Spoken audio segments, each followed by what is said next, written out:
செந்தில் தென்காசி வாசுதேவநல்லூர்லேருந்து வந்தார். பாருங்க இந்த கட்டெலாம் டேமேஜ். பாருங்க உள்ளாரெல்லாம் டேமேஜ் இருக்குது. இதெல்லாம் இப்போ சரி பண்ண போகிறோம். கடைசி போயிட்டு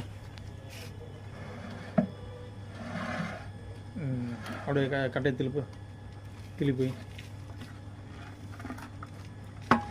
இந்த பாருங்க செந்தில் தென்காசி வாசுதேவநல்லூர்லேருந்து வந்தார். கட்டையெல்லாம் பாருங்கள் டேமேஜ். இதெல்லாம் இப்போ ரெடி பண்ணிவிட்டு உங்களுக்கு அடுத்த வீடியோ அப்படியே உள்ளார திருப்பி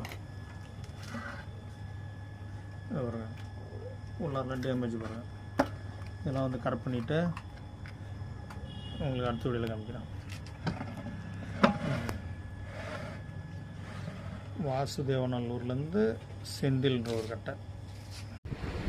செந்தில்ன்ற ஒரு தென்காசி வாசுதேவநல்லூர்லேருந்து வந்தார். இந்த கட்டையை ஃபுல்லாக மக்க வச்சு பாருங்கள். உள்ளாரெலாம் ஓட்டங்கலாம் மக்க வச்சு பாருங்கள்.